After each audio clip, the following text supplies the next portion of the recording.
ستړي مه شئ ملګرو، یو ځل بیا هیله من یم چې ټول به خوشحاله او روغ جوړ یاست. په نننۍ ویډیو کې تاسو ته د وینا د برخو یو بله مهمه برخه یعنې کړول در پیژنم چې کړول څه دی. په انګریزي کې ورته adverb وایي. تاسو لاندې وګورئ په فونوټیکي تورو کې یې غږ هم لیکل شوی چې څنګه تلفظ کیږي، یعنې کړول. اوس راځو د پیژندون ته، کړول پیژندون ته. کړول هغه کلمه ده چې په یوه جمله یعنې یا غونډله کې د ځای، مهال او د یوې کړنې یا پیښې د څرنګوالي اړوند زیات معلومات ورکوي. کړول د څه ډول، کله، چیرې پوښتنو ځوابونه وایي. اوس راځو د کړولونو ډولونو ته. پیل کوو پر محلي کړولونو چې temporal adverbs ورته په انګریزي کې وایي، لکه نن، پرون، سبا یا سبا ته، اوس، وروسته، بیا، همیشه، پخوا، مخکې، کله ناکله، تل، ناوخته. دا محلي کړولونه. او اوس راځو ځایي کړولونو ته، یعنې local adverbs لکه هلته، دلته، بر، لر، دېخوا، اخوا، پورته، ښکته، دباندې، بهر، دننه، مخته، شاته، ښی خوا، کیڼه خوا، ترڅنګ، په خوا کې، ترمنځ او په منځ کې. یعنې یو ځای څرګندوي، ځایي کړولونه.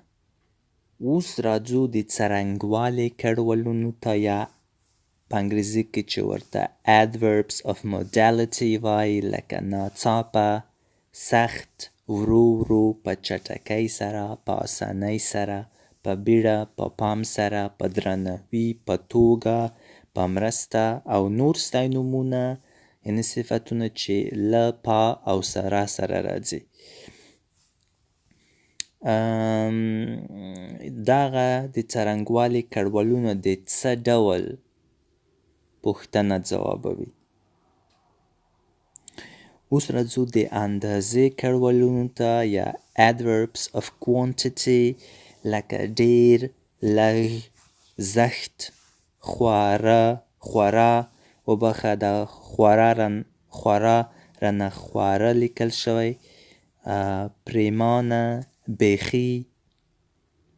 اوس راځو د نفي کړولونو ته، یا adverbs of negation لکه هیڅکله یا هیچیرې. بل یو ډول یې دلامل کړولونه دي، یعنې adverbs of causality، یعنې یو لامل یا علت څرګندوي، لکه له کبله، لامله، لکه د ډېرې اندېښنې له کبله زما د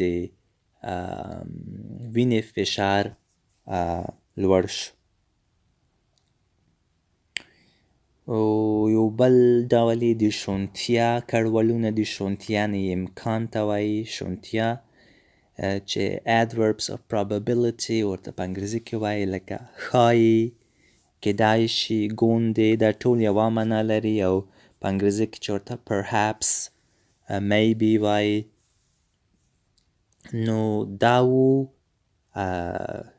د کړول ډولونه. هیله لرمه چې څه مو ترې زده کړي وي، او د تل په څېر دا غوښتنه له تاسو کوم چې له نورو سره یې هم شریکه کړئ. کور مو ودان. تر بلې ویډیو پورې مو په خدای سپارم. ښې چارې.